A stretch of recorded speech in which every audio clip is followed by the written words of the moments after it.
morning, Robert Woodward Rahal. How are you? I'm good. How about you, PP? Yeah, thank you. We've known each other for a few weeks. Yeah, for a few.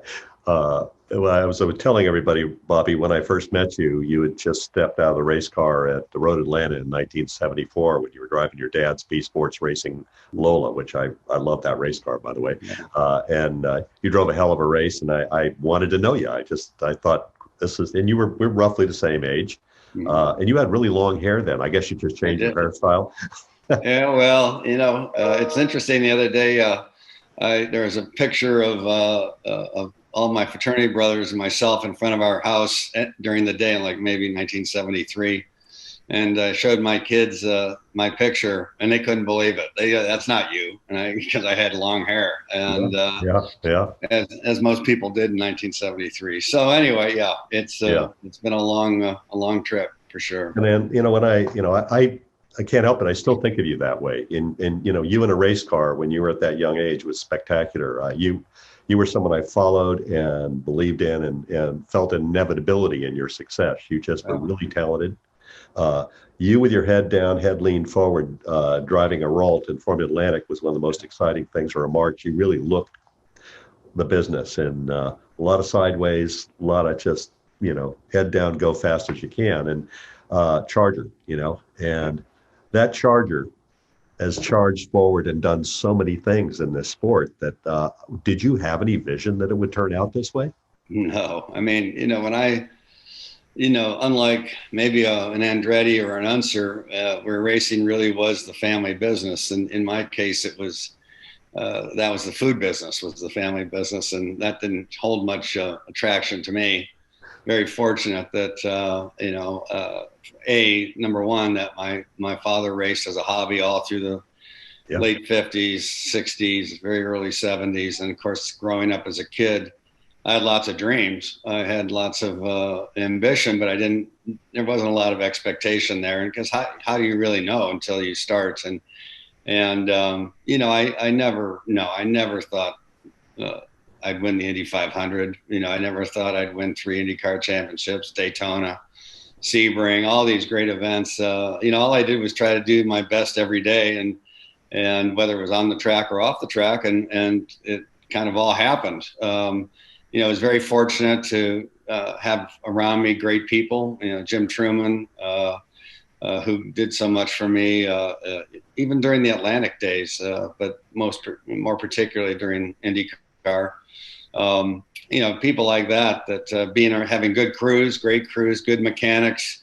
When you look back, it really is pretty fickle. How some people make it and how some people don't, because there were a lot of talented people in Formula Atlantic in 1975 and 76 and 7. Gilles Villeneuve, Keke Rosberg, myself, guys like Tom Gloy, Danny Sullivan. The list, I'm missing more than a few people. There was a lot of very Yeah. competitive young guys, and yet less than a handful really make it. So, when you start, to me, it was all about just making the most of every day and then seeing what happens.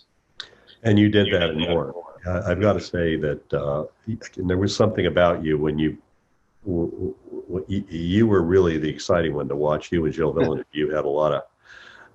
there was a lot of action going on whenever you raced. And I think that, one of the things I want everyone to understand, this wasn't an easy, smooth road. You No. fought and raced successfully at a hobby level, but he really was a good race car driver. And Right. yeah, but you got to a point in your career where you ascended to Formula One, you drove in Europe, and did you end up working in an ad agency? Well, yeah. I mean, as I was just saying, it's kind of fickle how you make it or don't make it. 1975, for example, in Formula Atlantic, that was my rookie year. I was, kind of one of the top guys. We didn't have a great year. We had a lot of mechanical issues, but had some good races, and more often than not beat Gilles Villeneuve. And then we go into 76. And of course, I'm expecting that we're going to go from strength to strength. And Gilles was driving against me in a competitive team, and he had a phenomenal year, and I had a horrible year. And really, by the end of '76, I kind of seen a lot of drivers kind of go into every year, oh, this will be the year, this will be the year, this will be the year. And I just wasn't going to waste I didn't want to waste my life, my time chasing, this dream that maybe would happen, maybe it wouldn't. So I retired in 1976 at 23 years old. Yeah. And I went to work for Young and Rubicam, big ad agency. I think it was either the largest or the second largest at the time. And then fortunately, my girlfriend at the time and my mechanic, a guy named Wiley McCoy, who then went on to McLaren USA still is there actually. They convinced me that I should really give it a proper effort, and so off we went. But yeah, I mean, it was. I had I guess after 75, I had such strong expectations, and they were probably unrealistic because everything had been relatively smooth up to that point. And I was to find out later on that one year's a good year, you might have a bad year, then maybe a good year. I mean, 1 minute everybody wants you, and 1 minute nobody wants to know you, and that's kind of when you're coming up through the ranks. That's kind of the way it is. Well, that's exactly it, and I think we've all learned that if you've been around the business long enough. In my case, I'm with the media. Mostly, they don't want to know you. So, but I think the thing that really stands out about me is you are determined and resilient. Watching you come back race after race, when you're relentless when you're in a race car. You're smart too when you're in a race car. I see the same thing in your business, and I want to jump off on a business track just for a few minutes because I want people to understand that racing is a springboard to greater things if you build a personal brand. And you did a good job of doing that, Bobby. And you want to tell us about the other business interests you now have and what you're doing beyond racing, just so people get a sense of what you built from this. I'd be happy to. I'm not the originator of this by any means. I think you probably have to say Roger Penske was the first guy to really take what he did in racing and the connections. Of course, Roger's got an unbelievable work ethic. I think we all know that. Yeah. But he took what he had done in racing, which at the time was still pretty much an amateur sport. But he took that and then really used that to build what exists today, which is unbelievable. But I saw him as really kind of he was the example. There were others. Parnelli Jones did very well. Guys who really looked at it they recognized, I would say, that racing is you're only there for so long. I mean, even if you have a super successful career, by the time you're 40, you're not even halfway through your life, maybe you're kind of done, with this thing that you've had such a passion for.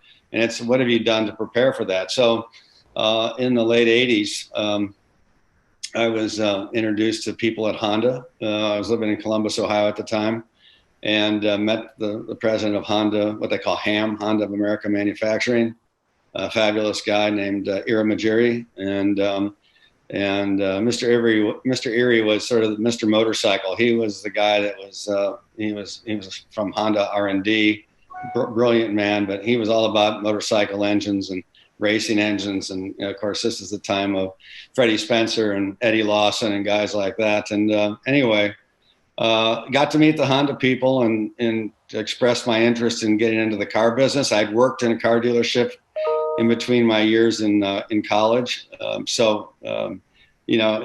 kind of seemed to be an automatic, frankly, for me. And so met people and I went to a fellow in Chicago area where I lived at the time and said, hey, here's an offer, you go run this place and, I'll put the money up and we'll go from there. And frankly, we had pretty humble aspirations. We thought that was it. We became a Honda dealer near Harrisburg, PA, and Mechanicsburg. They called Bobby Rahal Honda. That was the start, and kind of thought that was going to be the end of it. And yet that was 32 years ago, which is hard to believe. And thank God, because we've been over the years, we've expanded our dealerships, and we're in the top 110 of U.S. dealerships in terms of volume and profitability and what have you. So. It's been a heck of a ride on that front. So I was able to really take what I'd done in racing, as Roger did, and kind of expand upon that and really make a second career out of that. And that, of course, allowed me to then get involved in racing teams, because when I was racing, about the last thing I had any interest in doing was being a team owner. And that idea changed as I got closer to what I considered my retirement age of 40. Of course, I retired at 45, but I'd been in the car business for 5 years by that time. So, it's just kind of one thing led to the other. And really, it's if I have to say anything, I think that I've been very fortunate to surround myself with really good people. And in the end, I think anybody who is successful understands that role, that so many people have so much to do with your success. And so I've been very, very fortunate in that respect. Yes, you've had some amazing people working for you. I've got to say, some of the people I respect most in the business, and the spirit of your team is, you can, it reflects you and your character and your fighting spirit. And we're going to talk about the year you've had in a few minutes, because you haven't had a bad year. Yeah, no, pretty good year. Pretty good year. Despite everything, yeah. Yeah, despite everything. But I think that, we're on the theme of kind of the diversification. I just wanted people to understand there's more to you than the racing businesses. I think people think of you as the racing team and the racing history, but you're a smart guy. I've always been impressed with how thoughtful you are, and you give back to the sport. You're not taking from the sport. I know you're a capitalist like I am. We got to be to stay in business, but you give back. And I want to, I'm front loading to this with some things I don't think everybody knows about you. You're involved as the president of the Road Racing Drivers Club, and you've transformed that organization. And you're doing good things for young people in motorsports. You want to talk about that for a little bit, because you really changed it up there. Yeah, I'm trying to do good things. I mean, the RRDC, Road Racing Drivers Club, when I was beginning racing, of course, I'd always seen the symbol of the steering wheel, which is the symbol of the club, on Mark Donahue's helmet. And Roger Penske has been a very, very long time member. And I mean, the best of the best had that steering wheel on their uniform or on their helmet. And I remember I was inducted into the club in 1981, I believe it was, and I just felt like, wow, that to me was a real achievement, because if you looked at the membership at the time, it was the best of the best, as I said. So, always supported it. It was a club that was started in the early 50s to really expand upon the safety of circuits. And they used to have driving schools. I mean, in the 60s, you could have Mark Donahue as your driving instructor, pretty amazing stuff. Or Rob Linsky, or all kinds of guys, so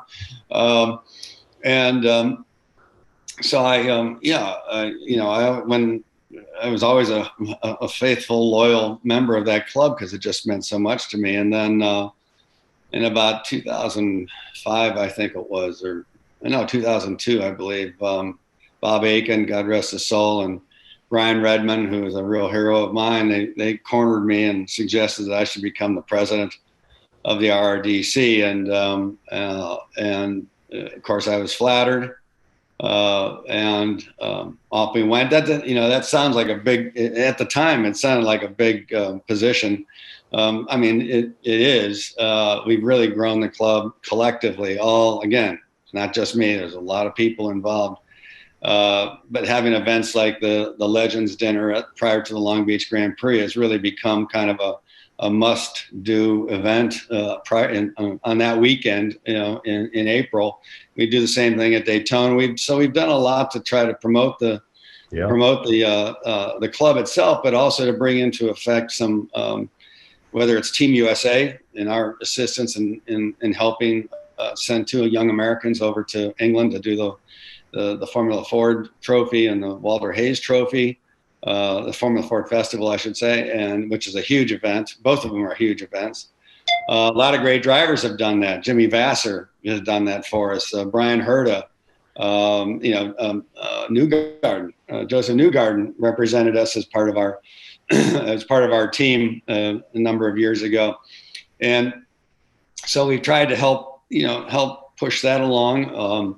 Of course, our Safe as Fast program, which is an online program, originally it was meant intention. It really was meant just for karters, for young drivers, for us to explain to people, these young people, what the expectations are, how you should approach it, all the facets of becoming a racing car driver. And it was quite good, but really doing it personally was tough. And then a couple of the members took it upon themselves to make this an online tutorial system, groupings of tutorials. And it's phenomenal, the impact that it's had around the world, not just here in the United States. And I mean, we get people from Afghanistan going online to watch some of the tutorials that are available, and some of the last places on earth you'd think they'd be interested in motorsports, and yet you see it. So it's been that to me is the Safest Fast program has been a real plus, and really has, to me, been a great halo for the RRDC, because there truly is something that can provide a lot of value to people who want to succeed in racing at whatever level, and maybe for those who want to go on and make it a profession.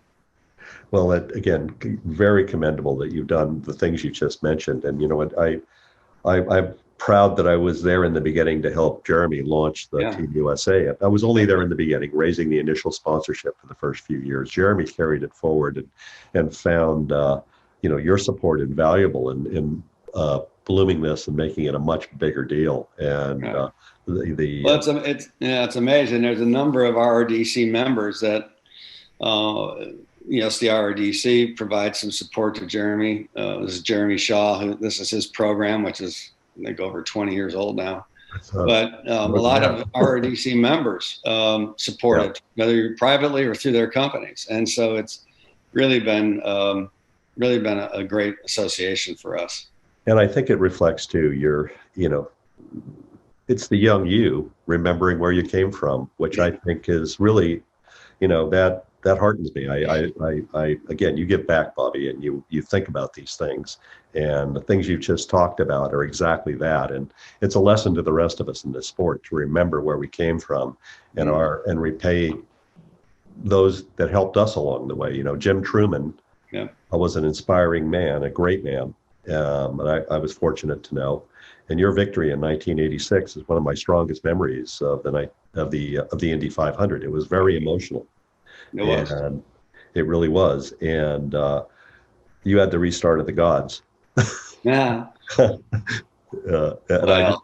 Maybe. Let's just say this: I was ready.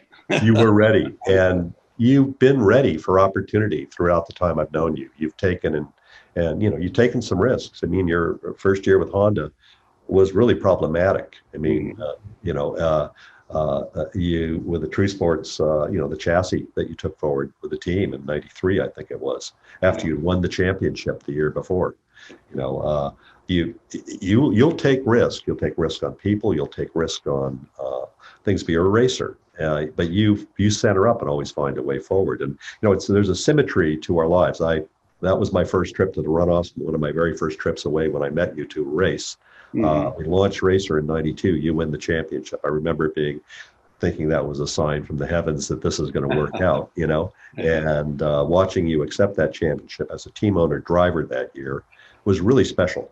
Yeah. And, did you see this being, I'm going to do this for a while. I'm going to operate this team afterward, or did you just think I'm going to do this as long as I'm racing? I have to ask you that question. Well, as I said earlier, I never envisioned being a team owner. But as I got close to, my 40s, when I was 38, 39, I started thinking about it more often because I had seen some drivers, some great drivers, become a little embittered, and some not so little, a lot of embitterment about where they felt they were being retired before their time was due, and I won't name names, but I just thought, my God, how here you invest 20 years of your life. Oops, excuse me. You invest 20 years of your life in this, chasing this passion, and you're successful. And then all of a sudden you begin to hate it because of what's happened to you towards the end of it. And I just thought, I just thought that was horrible. So as I got closer to my 40th birthday, I thought, maybe this is something we should think about. And of course, again, being in the right place, right time, having great people around you. I was introduced to a fellow named Dick Strupp from Miller Brewing Company. He was the head of marketing. Yeah. And Miller hadn't had, the last several years for them hadn't been so good. And, he asked if I'd be willing to do this and start this team and what have you. And so it took about 6 months for it to all be put together, but all the pieces fell in place. And next thing you know, I'm a co-owner. Carl Hogan was my partner at the time. And all of a sudden I was a co-owner. And of course, 91, we were formed. Our Rahal Hogan was formed in the fall of 91. And, 92 is our first season. And of course, everybody's saying, well, you can't be a successful driver and be a winner in this day and age. Maybe you could have done that before. I don't know if I use that for a motivation, but it sure was nice to win everything and then kind of stick your tongue out at everybody. Yeah, you did too. You can do it. And, and it was something to see you pull that off, Bobby. Yeah, it was very satisfying. I mean, every championship is satisfying, obviously, but that one was special. Yeah, and I think that showed the full spectrum of what you're capable of. That had to be a moment where you'll realize, I can do a hell of a lot more than I'm doing here. There's something, and you had ambition to keep going and do other things. And, I think that there were ups and downs over the next few years, but you were a competitive racing driver to the very end. And I think so. And, we've known each other, so I can joke with you. And I think we ran into each other in the lobby the night after your last race and all the big buildup. And, they had floats and tributes and jets and blimps and, they had wax figures of you. And it was just amazing. They really thought, you were being deified. So I'm there to bring you down to earth. I don't know. I think that's somebody calling you about your car warranty. I apologize. Bear with me. Your car warranty's expiring. You better bear with me. Oh my goodness. I don't know what's going on here. I'm sorry. I apologize. Hang on. Okay. Let's see. I'm joining a meeting. Oh, I gotta join. You're there. We see you. Can you see me? Good, because I can't see you. You didn't disappear. As long as you can see me, that's all that counts. Well, no one wants to see me, Bobby. So you just keep going. Okay. But you walked into the lobby of the Century Plaza Hotel the night of your last race, and I'm there to bring you down. And I said to you as you were checking in, "Welcome to the world of has-beens." Yeah. Yeah. Well. Yeah. I remember you said that to me so well, and then of course Rick Mears said, "Welcome to the other side of the wall." I mean, the pit wall, right? So now you're where all the crew is, and it was just a tremendous. It was the right time. It was the right time for me, and I was 45 years old, and how many more years are going to do it? I'm racing against guys that were like old enough to be my kids. Yeah. So it was, and they're old enough to take, or they're young enough to take a lot more risk than us, us old guys. So it was the right time, and I had to look back at the time, and I achieved far more than I ever thought or dreamed, frankly. And so I just had to be pretty happy with where I was at the time. And I'm glad you took that view. I know this is a very dangerous business. I've lost some of my closest friends in this business to accidents, and I was thrilled you were retiring. I don't want to see anything happen to you. You're a treasure, and the things you've done since. You had a very Dan Gurney-like sensibility about you. I know we both admire Dan very much, and that was a sense of relief I had. We know each other, so I make a little bit of fun of you, but at the same time, I never thought that you weren't going to go on and do great things. I just didn't realize you were going to do all the great things that you've done. I mean, you had a pretty interesting post-driving career. You for 6 months, you were the acting CEO of kart, which I thought was Yeah, pretty for better interesting. or for worse. Yeah, Yes, yeah, and you went to Formula One there for a bit yeah, to work with the Jaguar team, yeah, and and I thought it was appropriate that our journeys have been intertwined. I sell the majority of my company to Haymarket. I yeah. arrive in the UK like 2 days later to go to the auto sports show, and who's there to meet me in the bar with myself and you and John Chambers, That's right. and I'm glad you didn't say "Welcome to the world of has-beens" to me. Yeah. But what I Well, yeah, I've never looked at you as a has-been, Paul. I mean, I remember the days of Formula Magazine. I remember the day, obviously, Racer, yeah, but but Formula. but thank Yeah, you. I lived to get that magazine as I do Racer even today. And I was I think there've been two. There's one big thing that has driven me. I think in whatever I've done is just as in racing. I never when I drove, I was there to win. I wasn't there to participate or to be part of a scene or you're either there to win or why bother? I mean, there's so much the amount of effort that it takes, whether it's as a driver or as an owner,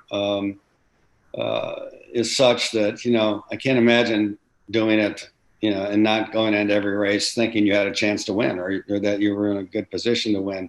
And of course, you don't win every time, but every race you find something of value that comes out of it that you can use at the next race or the following races.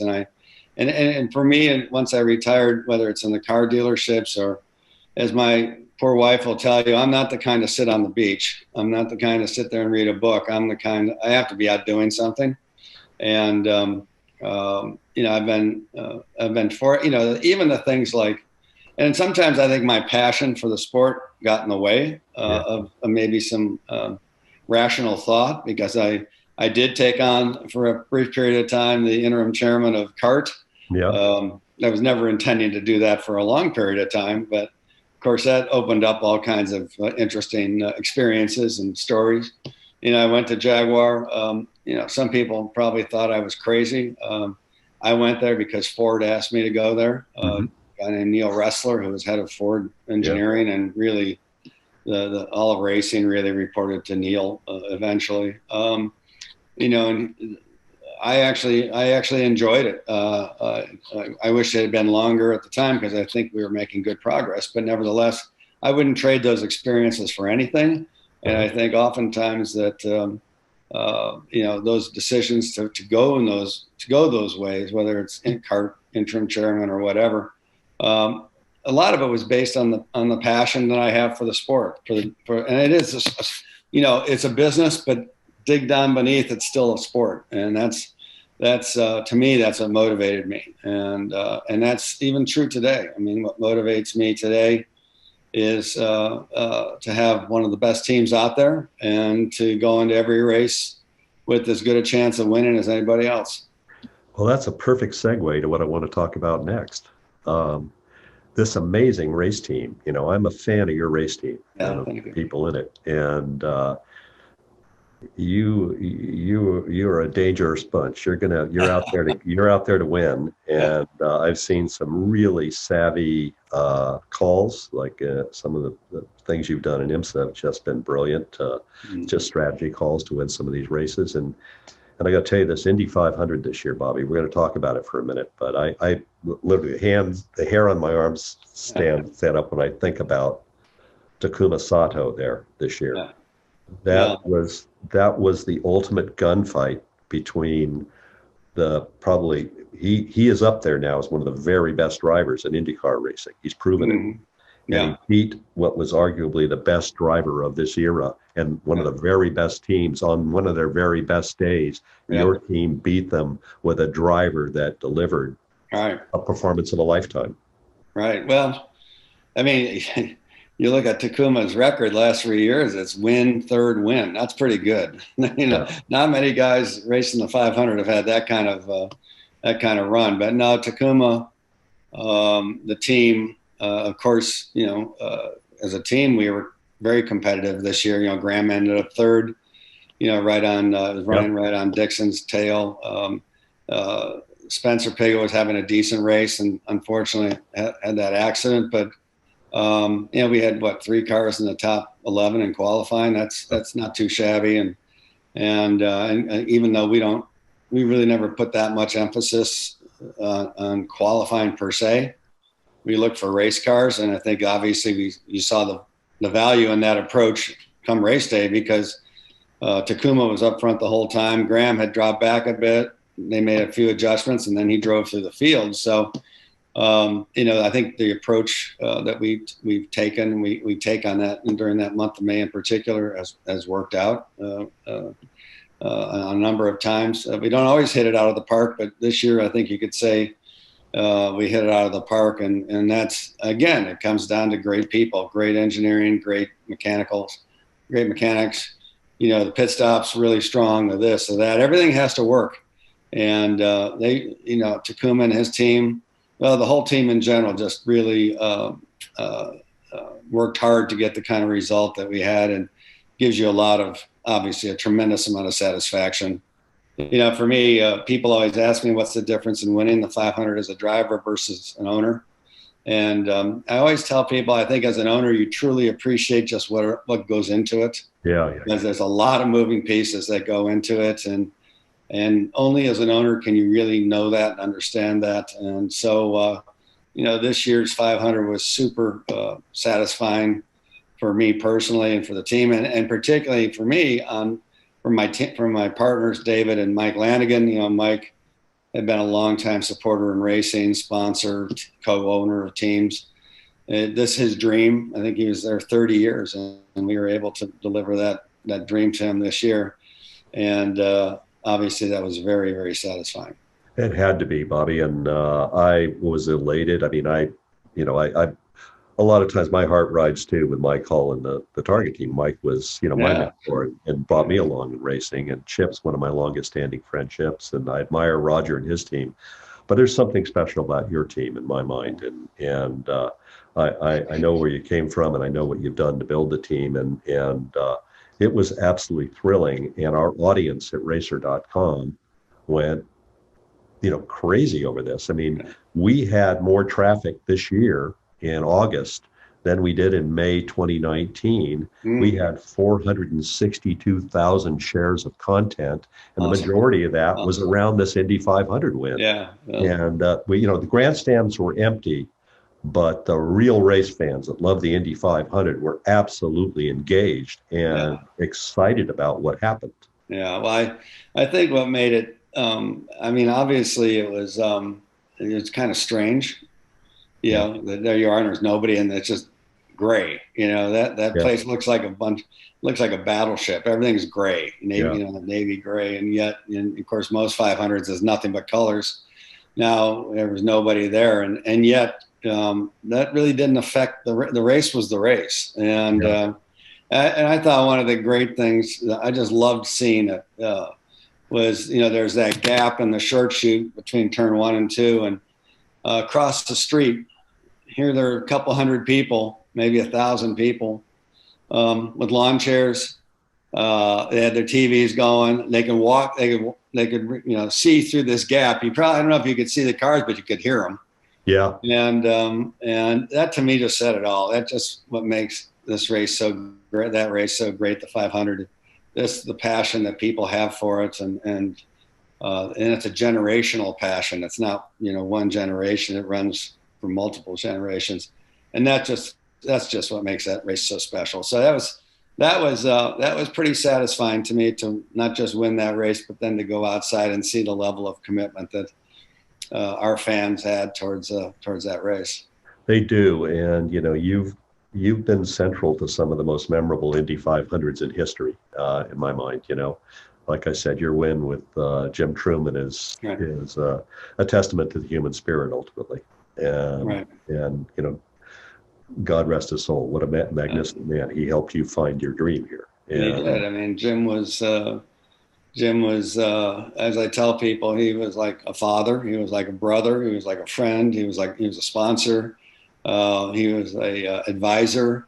Jim fulfilled a lot of roles, or represented, I should say, a lot of roles for me prior to our working together when I was in SCCA racing, even when I was in Europe racing Formula 3 and Formula 2, he was helping. But then to put the team together with Steve Horn and Jim, obviously that took it to a higher level. And it's interesting. Doug Shearson, who is a guy that I drove for in Formula Atlantic, He was a friend of mine as well. He was a good friend of ours, a good friend of Jim's. After the race, he said to me, he goes, the 32 of us, the other 32 of us never knew we didn't stand a chance. That given Jim's condition, the good Lord was going to make sure that we won that day. And I don't know if that's necessarily true, but I'll take it. Yeah, it was a very emotional, very satisfying moment for all of us not just those on the team, but people who knew Jim, people who followed him and followed the racing. I mean, it was a pretty magical moment. It defines what the Indianapolis 500 is about. And I think that with that, I want to segue. Got a few more things to cover here, but maybe the greatest moment of, energy I've ever seen at the Indy 500 was when a girl named Danica took the lead of the Indianapolis 500 near the closing stages of the race, driving for you. Yeah, and that was crazy. That was more than crazy. I felt the world change a little bit when passing Dan Weldon. Yeah. I mean, I tell people, those who were there, the whole place went up for grabs when she passed him. You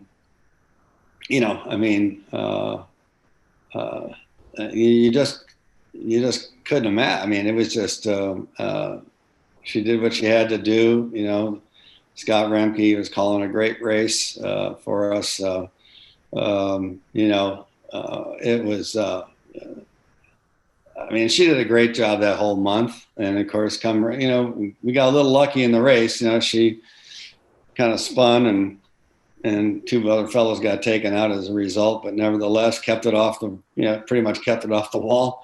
Came back, and we're in a position to win the race. And that was. I'll never forget that May. Of course, we'd been to Japan already. She, I think, qualified either on pole or the front row in Japan, led the race. And Danica was not short of guts and courage. Always had that. And as that race progressed, you could just feel she was being willed along by all those people watching there as spectators. And probably on TV. And I think that TV rating is still the highest TV rating, maybe since the early 80s or mid 80s or something. And the last laps really soared on rating. I remember that.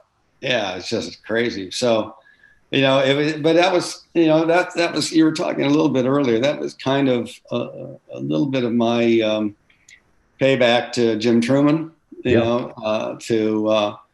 he always gave a lot of people, it wasn't just me in racing, he gave a lot of people, Ed Pym, Vern Schick, he sponsored at Indy in 81. They ended up third in old McLaren. He sponsored a lot of young people, most of them in racing, but others in other sports. And, so that was a strong lesson for me. And so whether it was Buddy Rice or whether it was Danica or whether, there's been a number of them. We put Spencer Piggott in a car a few years ago. Great choice. I just think it's something that, that I think it's something we'll always do. I think we'll always have a young person in there because, at some point you got to give somebody a chance. Jim gave me my chance. There aren't many team owners out there that do. And, boy, when you strike gold, it sure is fun. It is. And one thing I like about when we talk, you ask me about people and things, and that we catch up on every now and again. Mm-hmm. And, I think one of the things it's many times it comes down to young talent. We got together last year, I think it was in your hospitality area at IndyCar race after, mm-hmm. Earlier in the year, I'd been observing a young woman coming up through the ranks who I really thought was brilliantly talented. Her name is Courtney Crone. And mm-hmm. This is a girl that will tell you she wants to be the first female face on the Borg Warner Trophy. Oh, there you go. She's raced 360 non-wing sprint cars and won. She's raced midgets. She's raced Formula Speed Mazda, Formula 4. She's done all these things. She's really talented. She's one of many young women coming up. And you noticed her and asked me about her. Yeah. Yeah. Are you just like, are you tuned in to all these young talents coming up? Are you watching them, or do you just have something in you that you see something and it registers, you know? I think it's, no, do I know everybody out there? No, but people like yourself say, oh, you should check this person out. Of course, this from the program with Jeremy, or do you just have an awareness?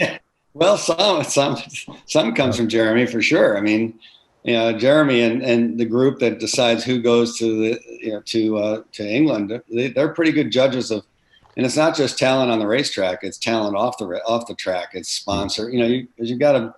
It's not just about driving. Making it to the top. You've got to be good at all of it. And so Jeremy and his the staff, the group, I think it's 4 or 5 people, basically, they're the ones who do the testing. They're the ones who are really looking around, seeing who can fulfill that role. And they've been pretty. I mean, if you look at their the record of the drivers that they've taken to England, it's pretty impressive. And some are maybe in open wheel, some are in closed wheel, in sports car racing. As I said, they've been quite good at it. Jeremy alerts me to some people. I've always enjoyed watching the junior categories race, because you really, it's interesting. But to me, it's all about attitude. And when you meet people, what I mean by attitude is not whether you got a good attitude or a bad attitude. It's about desire. It's about hunger. It's about commitment, and you can tell that when you speak with people. That's what, to be frank, that's what attracted me to Danica, because there was no question. I mean, she was a fighter, and you could tell the way she shook your hand. Her handshake, I don't know if it's still the same today, but her handshake was stronger than most men that I know. And that just kind of, I always told her that was her calling card.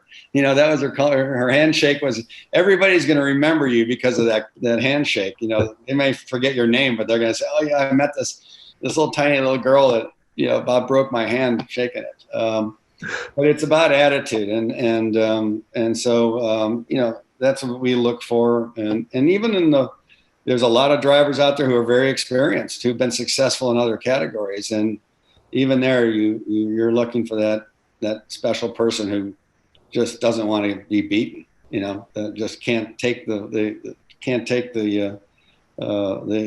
possibility of being beaten. That's what you need. Well, that was you when I met you.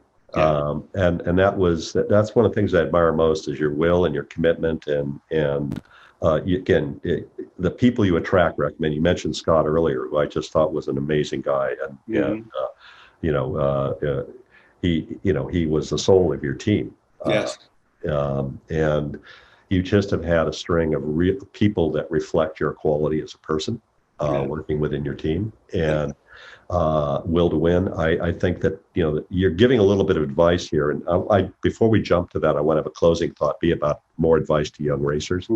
But you have delivered some real success to BMW along the way here too. Sports cars, and those sports cars are near and dear to your heart. And there's been a reduction in scale on the program, but you're carrying forward with them. Just tell us a little bit about this year in sports cars, and because you're a cagey bunch, and you managed to do some good stuff this year with what looks to be the biggest car. I think it is the biggest car. Well, boy, what a change, right? In the year, we go to Daytona, win the 24-hour for the second year in a row, and everybody's out having dinner, everybody's hanging out, and who was to think that 2 months later, a month later, whatever, that it all comes crashing down. Yeah. It's been a tough year for everybody in racing. The pace of the races, scheduling, doing 2 races on any given weekend is hard on the crews. Hard. I mean, it's just been hard. But the IMSA stuff, as you said, sports cars will always, that's where I started with sports car racing. So, and that's something, great events. like the Sebring 12R or to go to Le Mans. RLL is going to go to Le Mans one of these days, and we're going to do everything we can to win that race. And again, maybe that boils back to this passion I have. But these are the great races that history that make up the history of the sport in many respects. So obviously winning Daytona was big for us. Winning Sebring a couple of years ago, we won that 2 years in a row. That was good. Brilliant strategy. Sports car racing, I mean, it's a different deal compared to IndyCar racing today or when I ran sports cars. It was pretty much you showed up, and if you were fast enough, that was great. If you weren't, that's too bad. Now, of course, you have this balance of performance, which is I don't think that makes anybody happy, frankly. It's a matter of being least unhappy. But it is what it is. It's part of it. You got to make the most of it. But, winning Daytona, as I said, was big. Winning any sports car race, we won at Road Atlanta as well. It's just, we love winning. That's what it's all about. And I love sports car racing. And as you saw, we're in the process of building a big facility, a new racing facility in Zionsville, which is just north of Indy.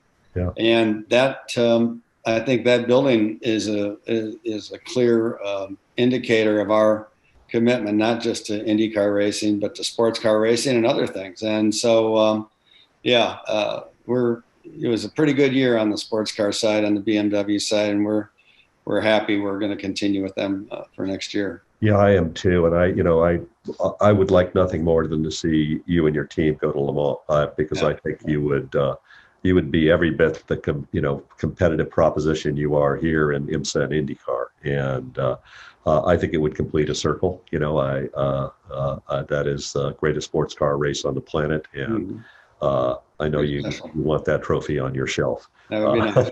That would be nice.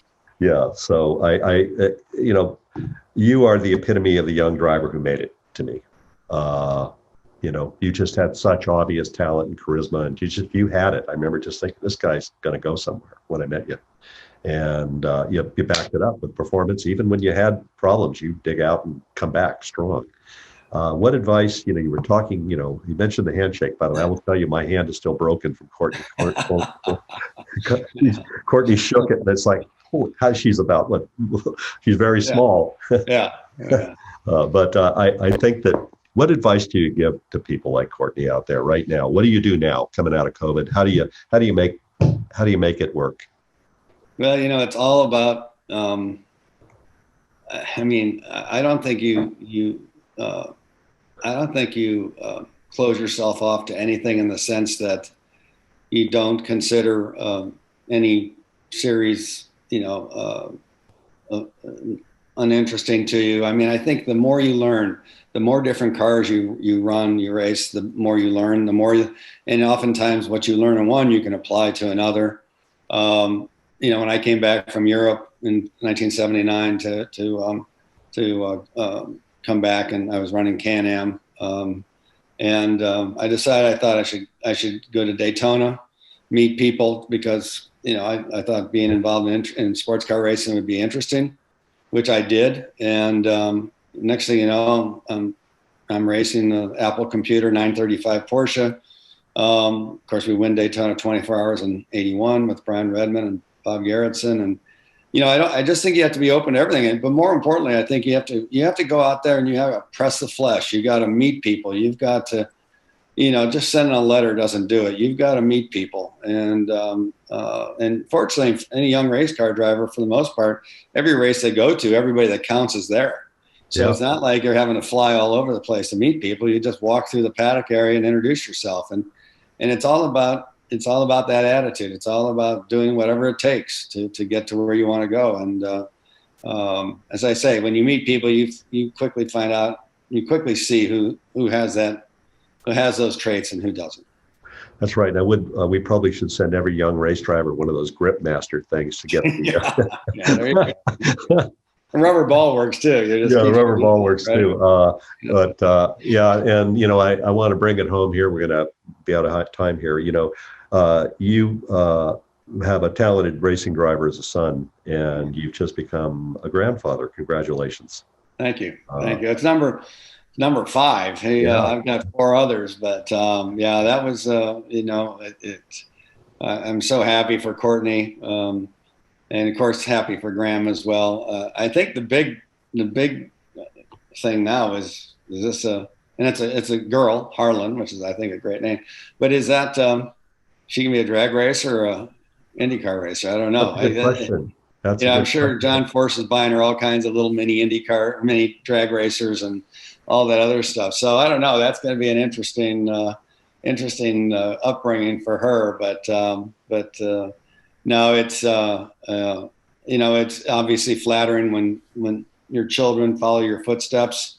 It's nerve-wracking as hell, I can tell you that. But no, I'm very proud of Graham, proud of Courtney. Just a great couple. And so lots of enthusiasm for what the future is going to bring for those two. Absolutely. And I think that you are one of the people that's helped create the future for the sport by your leadership and your commitment to young people coming into the sport. And I particularly appreciate that about you, Bobby. And it's been an honor and a privilege to know you all these years. You remain an inspiration to me. No, I can say the same. It's been so, and thank you for joining us too. Right. I really appreciate taking the time. I know you're busy, and thank you for joining us on Online Race Industry Week. Our friends at ePartrade really appreciate it. They were excited when you said yes, and as I was.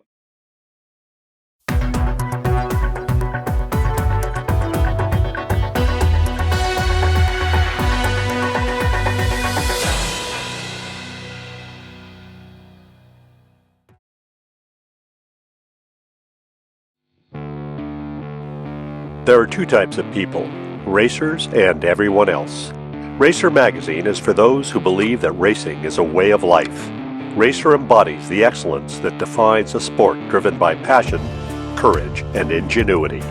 Get 1 year of both Racer's print and digital edition for only $39 with instant access to our entire digital issue archive. Subscribe now at info.racer.com. Registering on ePartrade is easy. Fill out your name, email, phone number, and create a secure password. Next, select your business type. Choose supplier if you're looking to display products or services and connect with buyers. Choose racing business if you're looking to find new parts and connect with suppliers. Choose race team if you own or are a member of a professional racing team. Begin typing your company name. We most likely already have your company in our database, which you can select from the drop-down. Then, enter your job title. Choose Claim Company if you'll be editing your company profile. Other members of your company can choose Join Company if they'd like to use ePartrade as well. You can view and agree to our terms of use here. If you'd like to receive our weekly newsletter, choose Accept. Click Register Now, and your registration will be submitted for approval. You'll need to confirm your email once it goes through. To keep our platform industry only, you'll be approved shortly after. If we require additional proof of business, we'll reach out. Welcome to ePartrade.